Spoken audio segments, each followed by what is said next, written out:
Bonjour à tous, notre débat de la semaine, évidemment, c'est le PSG, sa qualification en huitième de finale, comment parler d'autre chose. Est-ce que c'est le plus grand exploit du PSG en Coupe d'Europe? On l'a beaucoup entendu depuis 2 jours. Alors il y a ceux qui pensent que oui, qui le raconteront à leurs petits-enfants dans 20 ans, et puis il y a les autres qui pensent au Real, qui pensent au Barça, qui pensent à d'autres grandes soirées du foot européen, celle de Monaco il n'y a pas longtemps, et qui pensent que non, débat. Attendez, il vous faut quoi de plus? Jouer à 8, que du mauvais pied et puis les yeux bandés? Non, je suis désolé, les mecs vont battre Mourinho chez lui à 10 contre 11 en étant menés 2 fois au score. Qu'est-ce qu'il vous faut de plus? C'est quand même autre chose qu'une tête de Comboiré pour éliminer le Real Madrid sponsorisé par TK. Non mais ça va là, à t'entendre, on dirait que Carquefoy a sorti l'OM en 32e de finale de Coupe de France. Hein. Non parce que c'est sûr qu'éliminer une équipe qui défend à 11 dans sa surface en se condisse devant son public, quand ton budget c'est le PIB de l'Afrique et que t'as les meilleurs joueurs à tous les postes, c'est énorme. Moi je crois que je vais pas m'en remettre. À toi, tu vas peut-être pas t'en remettre, mais t'as noté l'ambiance à la fin du match?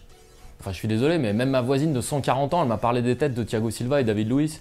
Enfin, je suis désolé, tu les expliques comment les klaxons à la fin du match? Un résidu de France 98? Donc tu peux me sortir tous les chiffres que tu veux, mais le lendemain, eh ben, tous les gens ils avaient la banane. Bah ils avaient la banane, je comprends, hein. Moi aussi quand le printemps arrive, j'écoute Michel Tello à fond dans la bagnole. Hein. Et puis ma voisine, moi je sais pas où tu vis, mais quand je l'ai croisée le lendemain, bah, elle m'a parlé de la réunion de copro et des frais d'ascenseur, comme d'habitude. Alors oui, le PSG s'est qualifié pour les quarts de finale de la C1, bah, comme l'année passée et celle d'avant. Hein. Donc avant de mettre la gueule de Thiago Silva sur l'Arc de Triomphe, on va attendre un petit peu. Bonne idée l'Arc de Triomphe, mais tu sais ce que t'es? T'es un pisse-froid, toujours à râler sur quelque chose. Cette semaine c'est le PSG, puis la semaine prochaine ce sera quoi? Grève SNCF? Mais au fond, j'espère que tu as raison. J'espère que c'est pas le plus grand match européen de l'histoire du PSG. J'espère que ce sera le quart de finale, puis après ce sera la demi, puis après ce sera la finale. Et ce jour-là, je viendrai voir ta voisine. Bah oui, j'ai raison. Je t'annonce que le quart de finale, tu vas t'en souvenir, hein, les Parisiens aussi. Parce que se faire rouster 5-0 à la maison par le Bayern, ça laisse des traces. Non, parce que le prochain match, bon bah Ibra est pas là, Verratti non plus, et puis Cavani est toujours une pipe intersidérale. Hein.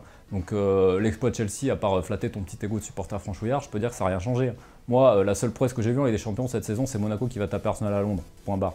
Voilà, c'était l'un débat de la semaine. Le PSG a-t-il signé le plus grand match européen de son histoire? Vous avez le droit de débattre avec nous et de donner votre avis sur Twitter, sur Facebook. C'est à vous.